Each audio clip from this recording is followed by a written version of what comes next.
Thanks, Rita. Welcome to Wales Today. I'm Lucy Owen. The headlines. Are you ashamed, Mr Gill, for taking that money? The former leader of Reform UK in Wales, Nathan Gill, admits bribery charges linked to Russia while he was a member of the European Parliament. His defence barrister said it was inevitable he'd be jailed. Also tonight. A couple badly burned when their fireplace exploded are urging others to leave a burning property as quickly as possible. We were very lucky. We've got a French door here, so we had a quick exit out. Even so, we only just made it. Remembering the world's first fee-paying passenger railway line in Swansea, and we make the journey on the rather different train there now. This modern-day land train follows the path of the old Mumbles train from Swansea down to Oystermouth, a journey of about 5.5 miles. Hello in Tonight's Sport. Will Wales's 4 professional rugby sides be cut to 2 amid increasing uncertainty? They're preparing for a new season, not knowing whether it'll be their last. I think it's the heart of the community, and you know, everything west of here is Scarlet through and through. What happens with WRU, we'll leave it with our chairman and CEO, and they'll fight the battle.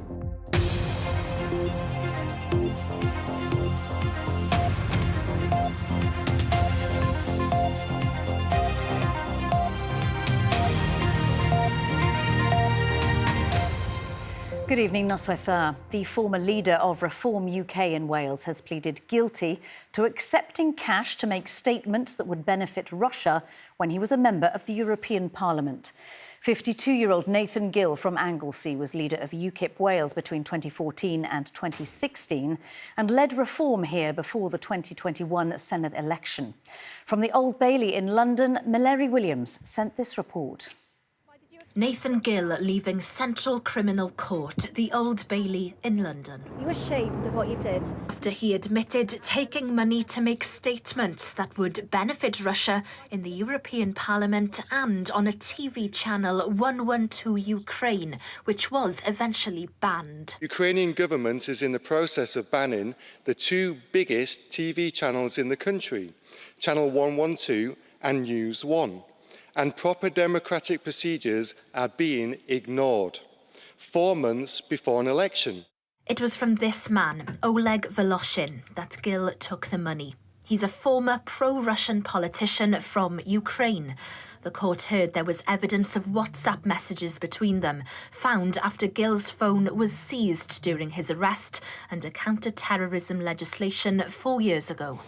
Nathan Gill stood in the dock and pleaded guilty to 8 charges of bribery between 2018 and 2019. He was an elected member of the European Parliament at the time, representing Wales. His defence said he's expected to go to jail. He denied 1 charge of conspiracy to commit bribery, but prosecutor Mark Hayward-Casey said the guilty pleas were satisfactory because the bribery charges reflected the criminal activities. The judge, Mrs Justice Chima Grubb, told the court it was a serious matter. The head of Met Police Counter-Terrorism Command said the team uncovered an elected MEP was taking payments to peddle narratives that would have had the effect of being beneficial towards Russian interests. The strength of the case, he said, led to Gill pleading guilty to these offences. This case goes to the heart of our democratic values. Gill was released on conditional bail. He'll have to report to his local police station 3 times a week. He's already handed in his passport. Reform UK have said he's not a member of the party.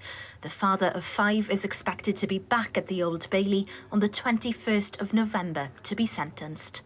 Well, our political reporter, Rodri Lewis, is here now. So what does this mean for Reform? Well, as we've just seen Nathan Gill speak in the European Parliament, he was a pretty well-known figure in Wales for several years, both as an MEP and a member of the Senedd for both UKIP and then, the Brexit party. And he was then leader of Reform UK in Wales for the last Senedd election in 2021, but he's no longer a member of Reform. But of course, we do have that important by-election coming up in Caerphilly, and the Labour Party has tried to draw today's developments into that, as the Reform candidate in Caerphilly, Clear Powell, used to be employed by Nathan Gill. Now, Labour say the people of Caerphilly have the right to know what Mr Powell knew about this case involving Mr Gill, but Reform say Labour is desperate and that Clear Powell had ceased to be an employee of Nathan Gill a year before these offences occurred.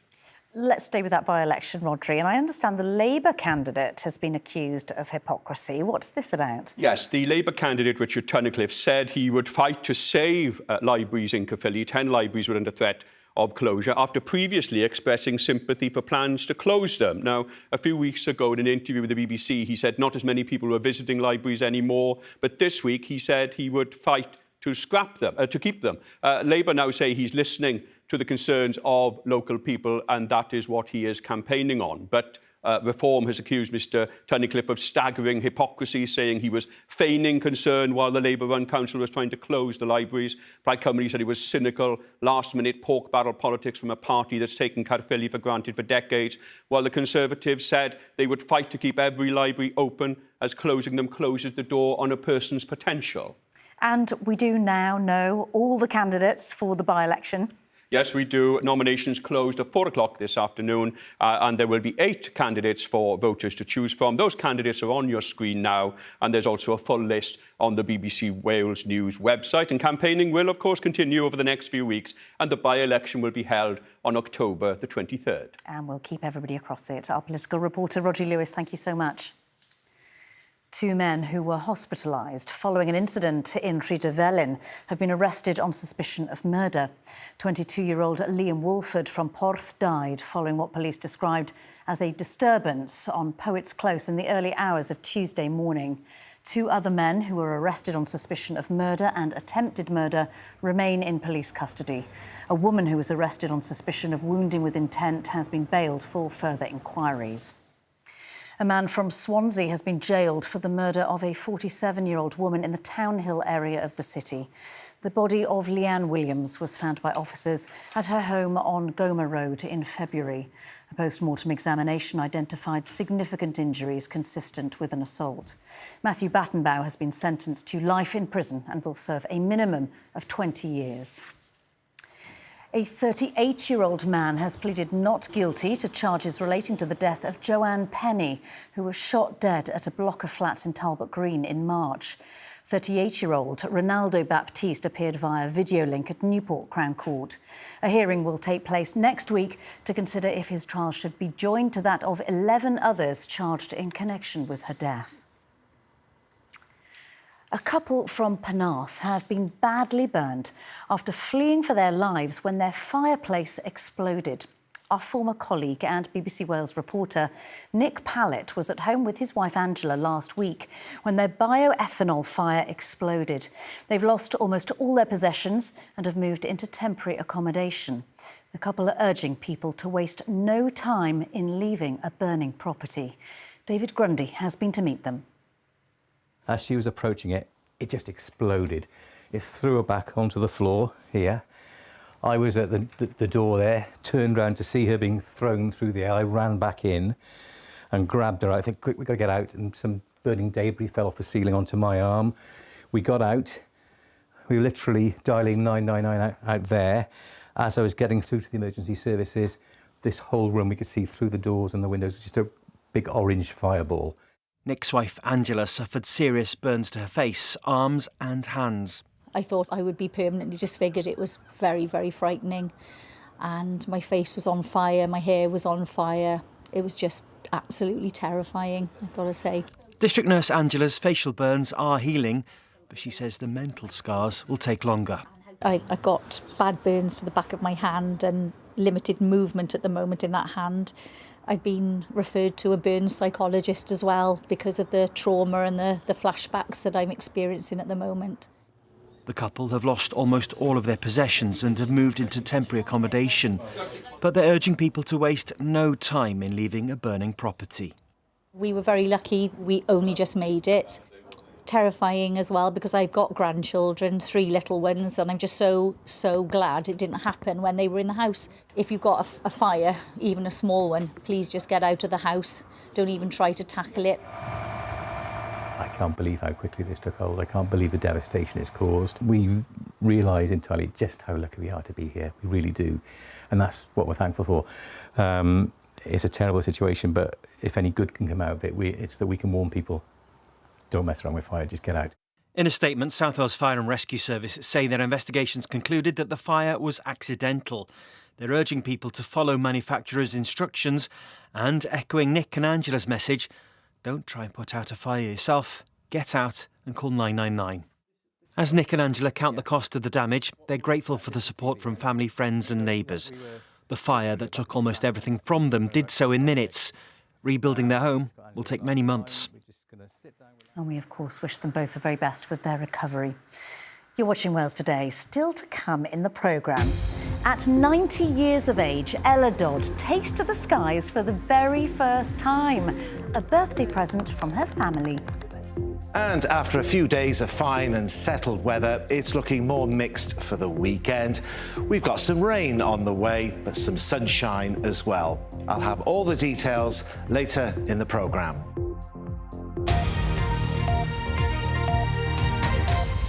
Next tonight, it's 200 years since what has often been described as the birth of modern rail travel, when the Stockton to Darlington public line in northeast England became the first in the world to use steam locomotives. But the Oystermouth Railway in Swansea had already been running for almost 20 years before then, in what the Guinness Book of Records acknowledges as the world's first fee-paying passenger railway line. Gary Owen has this report. The Mumbles train is a much-loved part of the history of Swansea. This newly discovered exclusive footage shows its journey from the heart of the city right down to Mumbles Pier.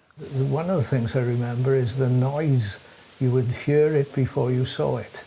You heard it rattling along down towards Paxton Street and coming along, and when it approached, it seemed to be swaying along the track. A horse-drawn wagon in 1807 was the starting point for the trip around Swansea Bay.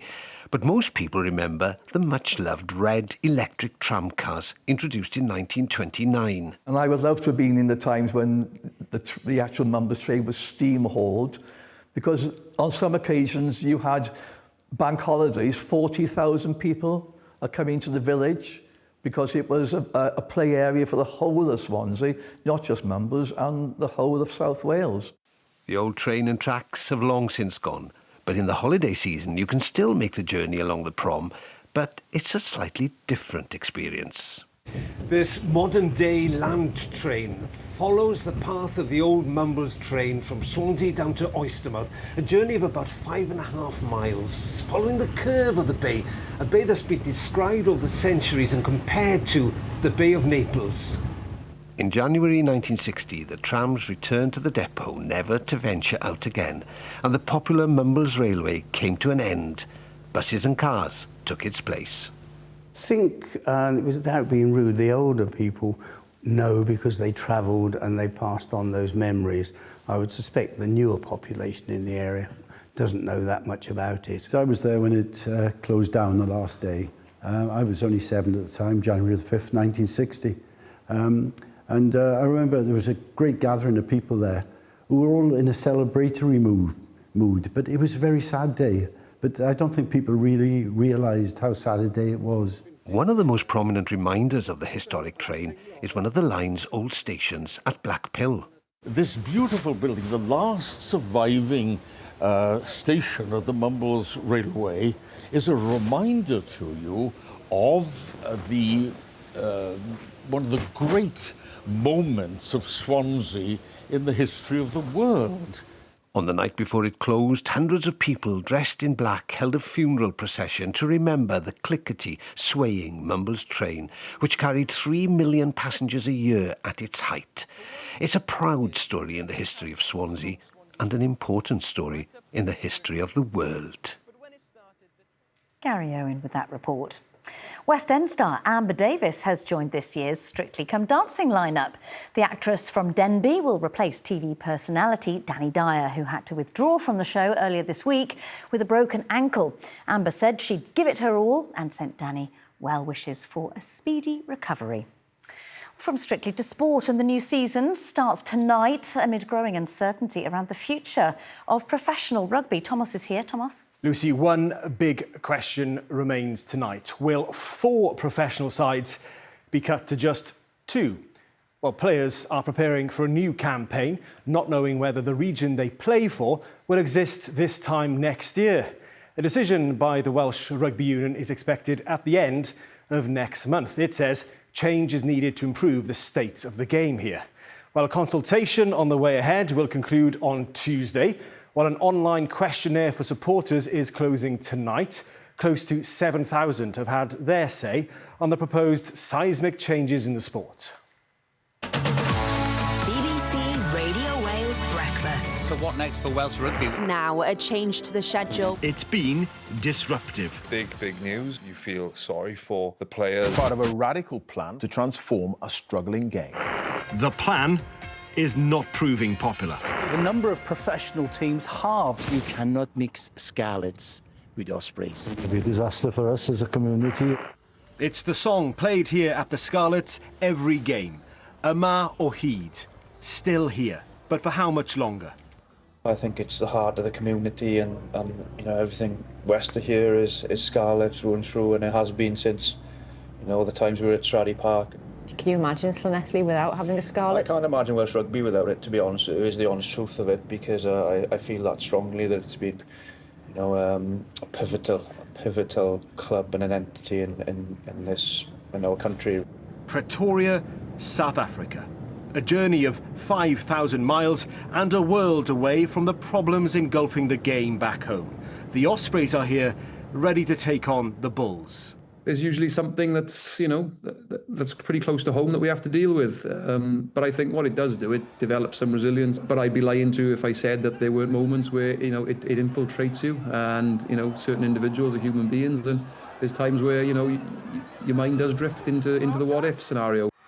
The most vocal have been the Dragons. They've demanded a rethink of the plan, saying Welsh Rugby deserves better. They're the first Welsh team in action when they travel to Ulster tonight. The players and coaches are focused on what they can control on the pitch. Focus on improving our craft as group of men, and then that's what we can control. So what happens with WRU, we'll leave it with our chairman and CEO, and they'll fight the battle. Cardiff's preparations were upended this week when head coach Matt Sherratt left to join the national coaching team. As for the region's long-term future, it seems less precarious. Cardiff were taken over by the Welsh Rugby Union in April. The union's chief executive admitted she could not see a situation with no professional rugby in the capital city. We understand change has to happen, how that looks.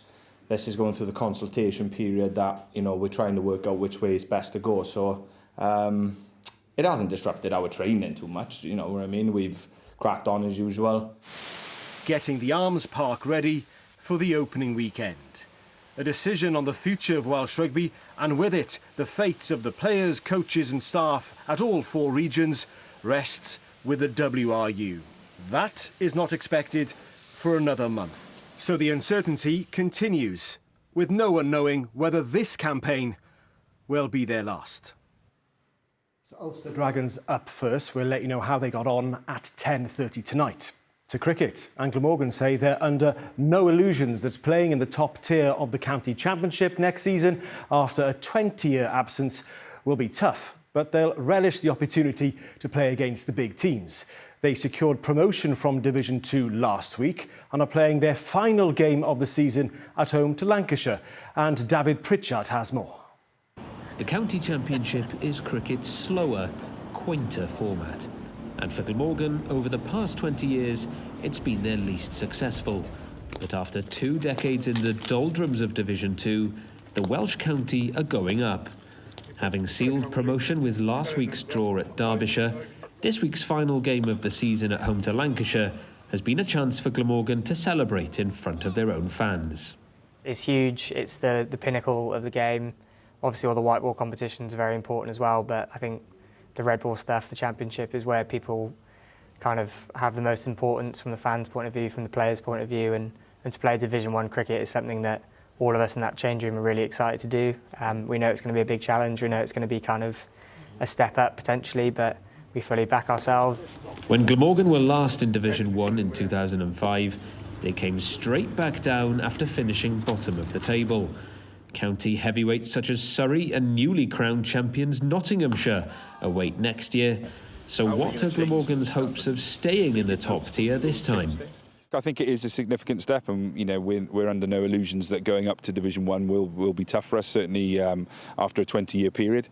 But I think, as I said, I think the mix of experienced players that we've got and the exciting young talent, some of these young players we've got now are fearless, and I think they'll relish the opportunity to step up and play against the big teams. A revamp of the county championship has been a major talking point in recent weeks, with a two-tier Division 1 and fewer matches among the proposals.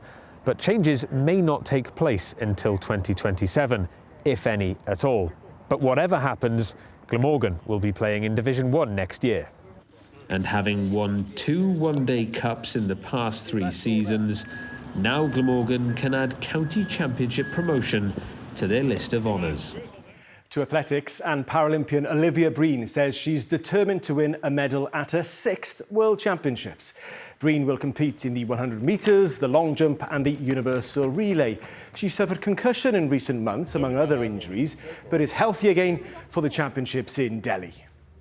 This year's been a bit rocky with injuries and niggles. I had concussion in April, which was quite hard to come back from, but I'm pleased that it's all coming together at the right time, and the last month everything's coming together, and I'm feeling really confident, and I'm really excited to head out to Delhi and a new country, a different place as well. So yeah, exciting times ahead. Yeah, lovely city, and all the best to Olivia. That's it from me, Lucy. Thank you so much, Thomas. Now, finally tonight, do you remember the first trip you took on a plane? Well, one 90-year-old from Bridgend doesn't have to think back too far, because it was this afternoon. Ella Dodd has always been adventurous, according to her family, so they decided to buy her first ever flight to celebrate her birthday, and they invited our reporter, Lucy Vladev, along. You come round this way. At age 90, Ella Dodd has achieved a lot. She's been a borough councillor, school governor, and a keen sportswoman. She still plays table tennis. But one thing she's never quite managed is to get into an aeroplane. That all changed today. So if you could pop one arm through there for me, that'd be great. Preferring to stay close to home, she went once to London to see the Queen and has holidayed on the Isle of Wight. So for her birthday, her family decided it was high time she got a little bit higher up. I wouldn't say I'm nervous, but I'm very excited. I've lived in Coity all my life, all my 90 years, and I think it is just the best place in the whole world. Every time we've been away, even on my honeymoon, by the Wednesday, I was very homesick. A concern clearly not bothering her today. With a wave, Ella set off from the Gower Flight Centre with her family watching from below. She doesn't seem to have shown any nerves in the last few weeks, and as it's got closer, I've not noticed anything, and I was just, in a sense, today waiting to have a laugh to see, I can't do it, you know. Yeah, and I've asked her all week, I've been saying all week, how do you feel about the flight? No problem, no problem. And there certainly were no problems for Ella, who, while cruising thousands of feet in the sky and with a little help from the pilot, was giving the plane's controls a go. After a smooth landing back down, it was all smiles. How was it? That was fantastic. She's a natural. Yeah. You had a good time? Yeah, a marvellous time. For the family, it was a special moment to share. What did you think of it? It was fun, it was lovely, yeah. But given that reaction, no one's expecting she'll stay grounded for long. What's your next plan then? Skydiving. Oh. Skydiving. She's amazing, isn't she? Ella Dodd ending that report. And didn't she have a wonderful day for her flight too? Clear blue skies. She was lucky, wasn't she, Derek? She was, Lucy, yes. Ella chose the right day to take to the skies because it has been lovely for most of us. There is a bit of a change on the way over the weekend, though, with some rain in the forecast. But Sunday will be brighter with a few showers. Now, west was best today. Glorious in Aberystwyth with a few cumulus clouds. Some sunshine too in Pontypridd, but it did cloud over this afternoon. Temperatures today reached 16 Celsius in Newbridge-on-Wye, up to 18 in Aberystwyth and in Porthmadog. That's 64 Fahrenheit. Now, the dry weather continues this evening and overnight. Some clear intervals, but cloudier than recent nights, and that means it won't be quite so chilly. Temperatures a little bit higher, dropping to 6 Celsius in Newtown, 10 degrees in Swansea. And then tomorrow we still have high pressure to the east of us, anchored over Scandinavia, but this cold front over the Irish Sea, that is heading our way. So tomorrow will be cloudier and breezier than today. Some dry weather, but make the most of it because outbreaks of rain over the Irish Sea will spread eastwards during the afternoon. Some heavy bursts of rain are likely too, particularly I think in the north. Temperature-wise, 14 to 17 Celsius with a south to southeasterly breeze. Now, tomorrow evening, the outbreaks of rain will clear eastwards, so drying up overnight, bar 1 or 2 showers, and the lowest temperature around 7 or 8 Celsius. And then on Sunday, a brighter day in prospect. We'll see some sunshine, but some cloud and a scattering of showers will spread eastwards during the afternoon. Lighter winds on Sunday, so feeling a little bit warmer in the sunshine. Temperatures ranging from about 15 Celsius in Bangor up to 18 degrees in Cardiff, Newport and Monmouth. And then next week, it's looking mostly dry, some sunny intervals, but signs are it will turn wetter and windier later in the week. I think we'll all see some rain on Friday. Temperatures not too bad for the start of October, in the range 16 to 18 Celsius, 18 in Cardiff on Wednesday and in Aberystwyth, that's 64 Fahrenheit. Before I go, here's the summary then for the weekend. Saturday, cloudy and breezier. There is some rain on the way, but that will clear, leaving Sunday brighter with some sunshine and a few scattered showers. Have a nice weekend. Back to Lucy. Derek, thank you so much. You've been watching Wales Today, but before we go, a reminder of our top stories. The former leader of Reform UK in Wales has admitted bribery charges. Nathan Gill was linked to accepting cash to make statements that would benefit Russia when he was a member of the European Parliament. And a couple from Penarth have been badly burnt after fleeing for their lives when their fireplace exploded. Former BBC Wales reporter Nick Pallett and his wife Angela were at home when their bioethanol fire exploded. They're urging people to waste no time in leaving a burning property. And that is Wales Today. We'll be back with the latest after the BBC News at 10. But for now, from all of us on the programme, have a good evening. Hwyl fawr.